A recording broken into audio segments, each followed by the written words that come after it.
Happy Labor Day weekend. My first paid job was at a Little Caesars Pizza in Oklahoma City. Not as noble of a profession as the pizza delivery dude that Seth spoke of earlier, but at Little Caesars, I worked in the kitchen and as a cashier. It was walking distance from my house. I was about 15 years old, and because of the child labor laws at the time, I was not able to work beyond 8 p.m. I remember going to the mall, excited to buy the required pair of dark brown polyester pants to match the orange and brown logoed polo shirt given to me as part of my uniform. Those pants were horrific. And no matter how long I soaked them, they always smelled like onions. I cut hundreds and hundreds of pounds of onions working for Little Caesars. You see, prep work there involved hours of cutting before the store opened, and onion prep was a tear-filled job. They had a giant metal cutter that hung on the wall, and it looked kind of like a can crusher. And I would cut off the ends of the onions with a knife and then peel away the first layer of skin and place it on this checkerboard square that was real sharp and slam down the handle, and then the onion was pushed down into a bucket below, perfectly and uniformly diced, as I wept from the fumes. But I wasn't sad working there. You know, other than the fashion issue, I was really proud of that job. I was a good employee, on time, friendly, efficient. I enjoyed working with the other people there, and I loved to surprise my manager by singing along with the oldies station from decades before I was born. I saved up enough money working there to pay for things that I needed in high school that my parents couldn't afford. And I also saved enough money to paint my 1979 Volkswagen Scirocco that I bought from my parents candy apple red. A huge improvement, I might add. From the kitchen of Little Caesars, my next job was working for the Oklahoma Republican Party headquarters. I'll pause for a moment and let you catch your breath.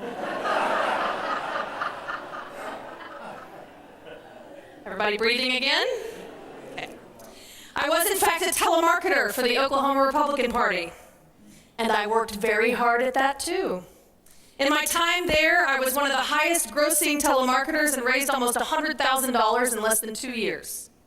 I was asked to write call scripts. I was invited to fundraising dinners to meet politicians.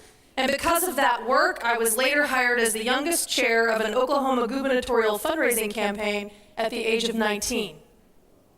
For those of you who are Oklahoma political junkies, it was Mike Friendly, and even though he was indeed friendly, he never was governor. Even though my paycheck would likely be described as also supporting a liberal education and motivation, it was a different time and quite a different political climate. See, I looked at it this way.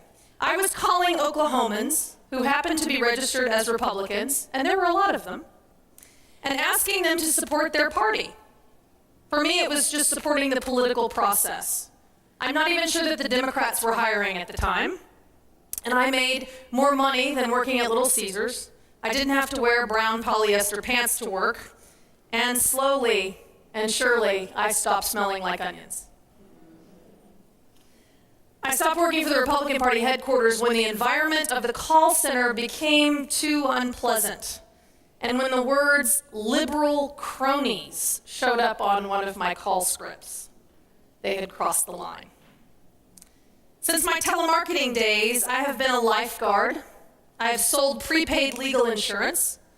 I have fundraised for the University of Oklahoma. I have worked at a Greek restaurant making fries and gyros. Hero meat, by the way. That smell would follow you around for days. I held various wait staff positions, became a corporate trainer of a service staff for Brinker International. I bartended. I've been a teacher in a high school and a community college, a swim coach, and aquatics director at a country club, a chaplain, and now, quite thankfully, a minister. I realized while writing this, though, that I have worked ever since that job at Little Caesars when I was 14. I have worked, without ceasing. Other than my maternity leave, for which Jill and I are eternally grateful, and my maternity leave was not a vacation, I have been working pretty much since I was 14, and I feel very fortunate. I like to work. I like seeing the results of my efforts come into fruition. I like the fact that what I was doing had some kind of value, even when I was making pizza. Now, if because of the sermon title you were to ask me which of these jobs delivered me, you might be surprised by my response, but I'll get to that in a minute. You see, I have seen people be delivered by their work, saved by it. I've seen what the world might consider to be a menial or unimportant job give significant value to someone's life, make them get out of bed and get dressed in the morning, create an opportunity for them to connect with people. I've seen simple jobs help people grieve, relieve depression, put food on the table, something we can all be grateful for. And I've seen someone in that exact same job, in the exact same position, with the exact same people even, working with the same staff, be consumed by that very job and need to be delivered from it, creating this kind of malaise that makes them want to stay in bed and not go to work. But the work itself is not the enemy. See, some are delivered by their work and some need to be delivered from their work, and the difference perhaps lies in you. What you're doing with the rest of your life, how you use your job as a means of delivery. I want to consider this idea of delivery for a minute. To be delivered means to lead a productive and happy life. Let's look at that word. If I'm delivered, I'm in the right place. I've been handed over to the correct address, kind of like a package from Federal Express. Marlon likes to talk about how we have all been put here on this earth with a gift that the world needs. Well, when we are delivered, we have given that gift away exactly where it is needed. We've offered up that gift to the world, birthed it into existence. And we need to be nourished in order to do that, physically and spiritually nourished, providing for ourselves and our families along the way. Another way to look at this, if I'm delivered, I have been set free from difficulty, from small-mindedness, from feeling trapped. We might pray, deliver me, O God, from what difficulty or current circumstance or situation, so that we might see the big picture of our lives, so that we might live out the values that we profess, no matter what the situation or circumstance is. And in that way, our work is just a tool to deliver, to achieve what is desired or expected, a tool to make good on our lives, a tool to make good in our lives. So you see, the church is in the deliverance business. So if we believe that your life is a gift, the church is here to help you get that package where it's supposed to go. We help you wrap up that gift and weigh it and make sure that it's clear where it's coming from and who it's going to. Now maybe I need a FedEx uniform instead of a robe. No polyester pants, though. But not all churches feel the same way about this delivery process. There are some churches who would say that we are delivered only by our faith. In these churches, you only have but a single gift to give, and if you believe the right thing about the right God and the role of Jesus, and speak just the right words, those magic words, your gift will be handled in the same way as all the other gifts with this magical message on it, and be delivered at the end of your lifetime to what they believe to be the appropriate address. It's kind of a one-size-fits-all understanding. Without really asking you anything about what the gift is, where it's coming from, you just have to have faith that the belief is enough to answer any and all of these questions. Are you following me? So there's other churches in this delivery business who would also say that you only have but one gift to give, but they would say that the delivery is not determined by your beliefs about a right God or the role of Jesus. Instead, the insurance of your one and only package being delivered appropriately is dependent on the ritual acts that you perform in your lifetime. Ritual acts.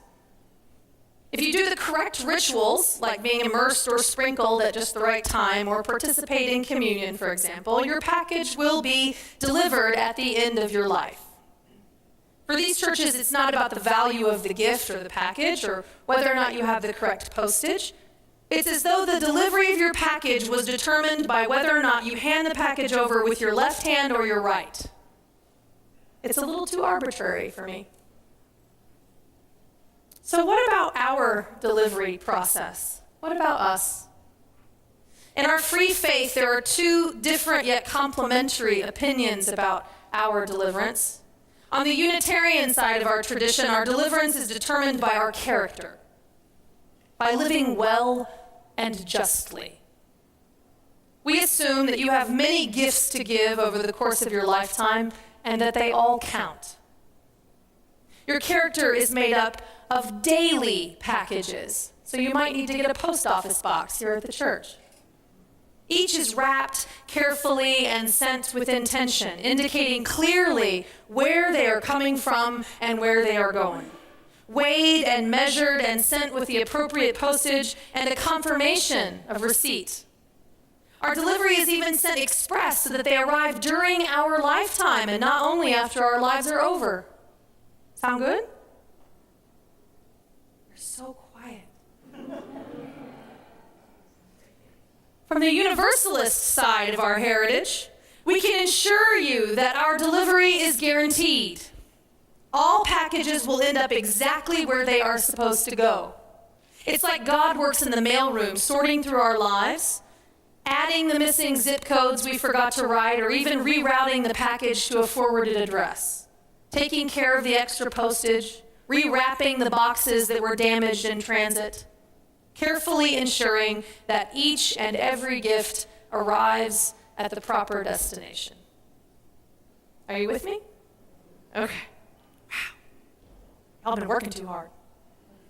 When it comes to determining how we will spend our lives, though, how we will labor for our own delivery, in our tradition, we know both that we have work to do ourselves and that if we continually strive to align ourselves with our values, we will probably falter some, but our deliverance is still guaranteed.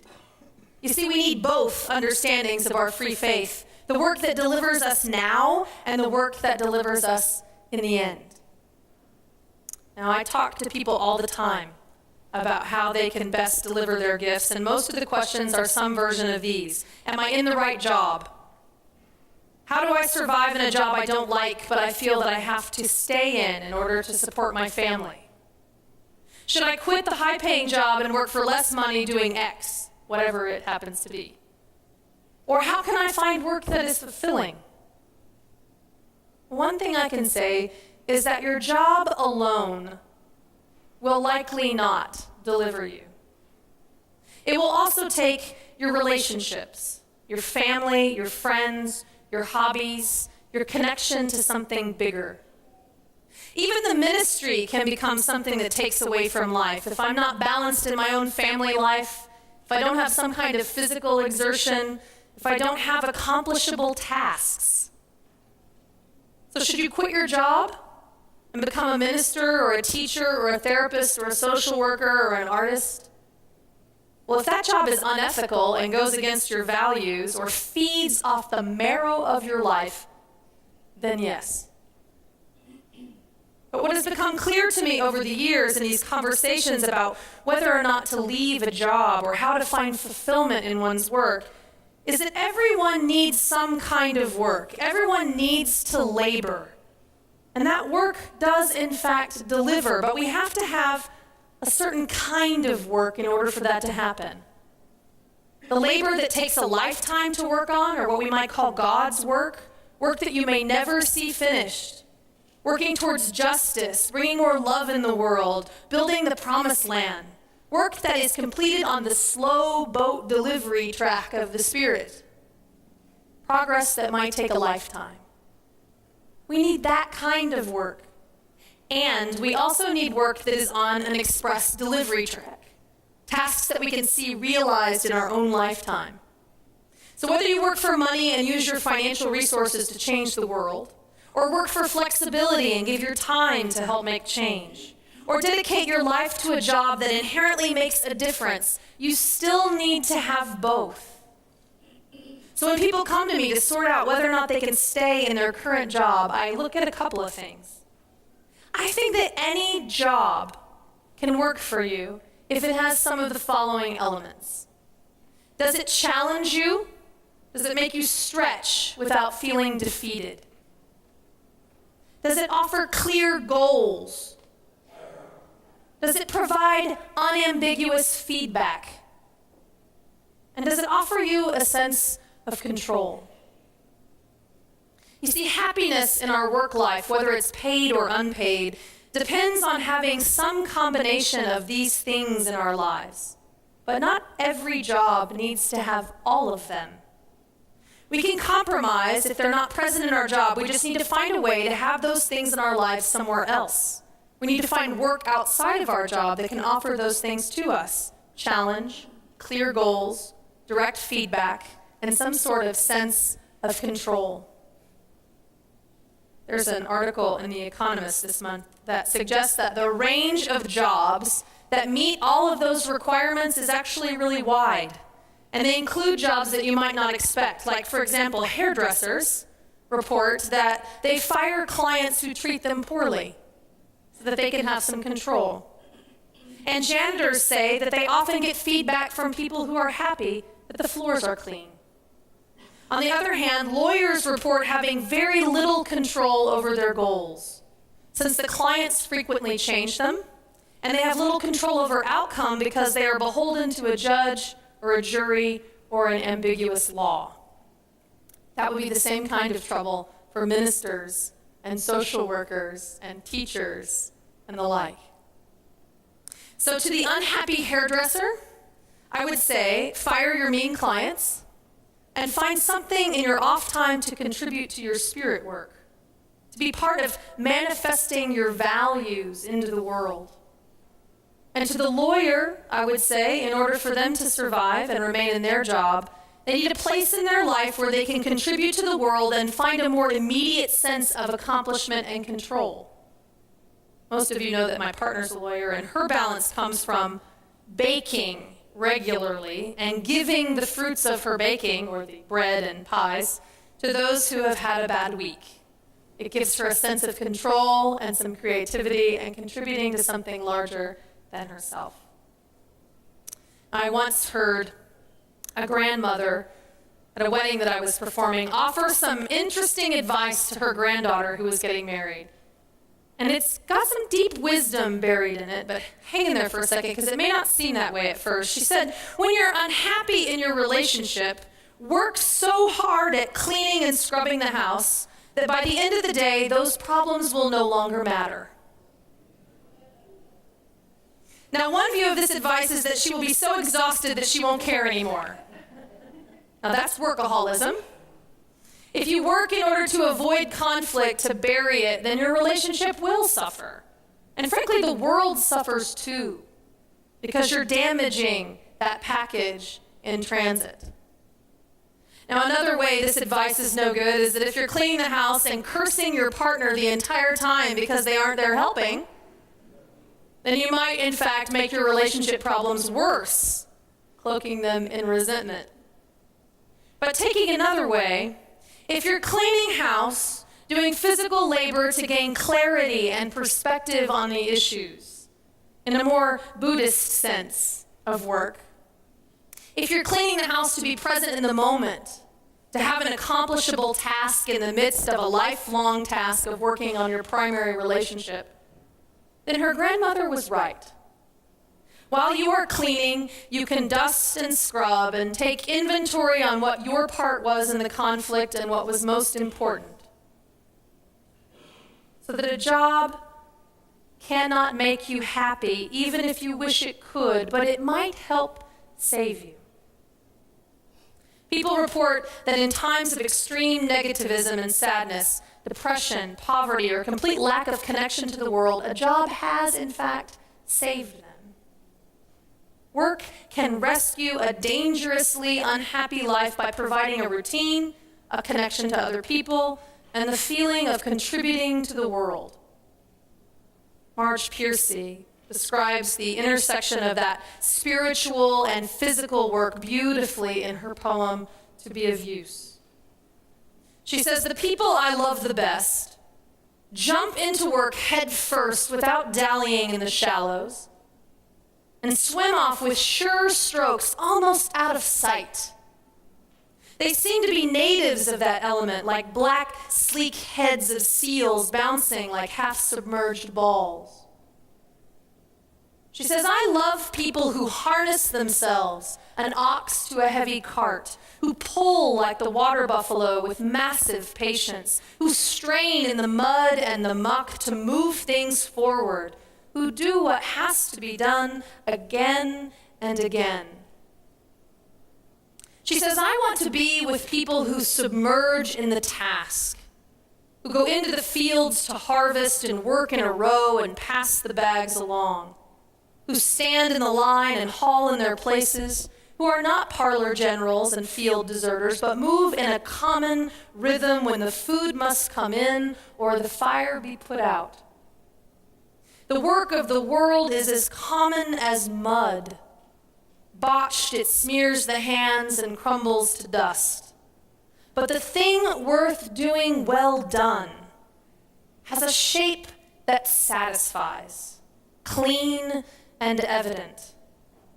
Greek amphoras for wine or oil, Hopi vases that held corn are put in museums, but you know they were made to be used. The pitcher cries for water to carry, and a person for work that is real." So in thinking more holistically about our labor efforts in the world, we can strike a balance that will contribute not only to setting us free, but also to setting the world free. The work of the world is as common as mud. And I want to mention, too, because of so many professions are cerebral, that including that body, including your body in your work life, can sometimes tip the scale towards making us become more productive in all areas of our lives. It can help us stay healthy and strong workers on the long road to justice. See, we are both physical and spiritual beings. We need work on spiritual and human time, and we need spiritual and physical labor. So if you're on a computer all day, the balance may be a physical goal, trying a new sport, or finding time to exercise. If you labor physically all day, then maybe you need to stretch yourself mentally, come to a class here at the church, or pick up a new book. And then everyone needs to be stretched spiritually. How are you working at manifesting your values into this world? Who holds you accountable to continue to try even when it's difficult? This religious community can. Building relationships is spiritual work, and so is manifesting your values into the world. So if you have a value that all people are worthy of love, do something today that shows it. If you believe that all people deserve a roof over their heads or an education or food on their table, if you have a value to help alleviate suffering in this world, reach out to someone else. Let us help you find a way to help with the effort, to join the labor movement towards building a promised land. Now, before I end, I want to come back to my own deliverance. The question was, what job or which job delivered me? The short answer, of course, is that I found my calling in ministry, a way to use all of my gifts and to earn a living. But the longer answer is all of them. I took something away from each and every job that I've ever held. In them, I have learned something about people. I've learned something about myself that has helped me advance on my journey in this world. But what helped me become that kind of person, someone who thinks that I could learn from any job that I may ever have? I think it was actually grace. Because I lucked into a sense of balance early on by stumbling into a volunteer position at a muscular dystrophy camp at the same age that I started that pizza position. I was assigned to a camper, a Native American girl named Aliana. She was 16 and in a wheelchair and severely physically affected by this terrible disease. We had to set very clear goals every day that stretched both of us. I learned so much from these early experiences, from the physical labor of helping her to take care of herself, to the goal setting of what we would accomplish together by the end of a day or by the end of the week, to the hard work of relationships across a culture, across ability, and mistakes made. But I mainly learned how good it felt to give. I learned gratitude for the things that were given to me with none of my work involved. The grace that I received of simply having arms and legs devoid of atrophy. The gift of being physically capable and pain-free. The most important thing I learned from that experience was a sense of that balance. That at 14, I was more than a high school student or a Little Caesars Pizza employee. More than a swimmer on a swim team or a volunteer for the Muscular Dystrophy Association. I learned that this life is made up of more than money and more than things. That it's made up of people who are much more than the jobs that they hold at any given time. Life is made up of little gifts delivered every single day when we offer ours to the world. And the length of my life has been better for it. This Labor Day, I want to offer you a gift. The reminder that sitting all around you this morning are those who also wish to be of use, who are on this journey of trying to find deliverance by striking that balance in their lives. Complex people in jobs of all kinds who long for work that is real. Treat them with kindness and love.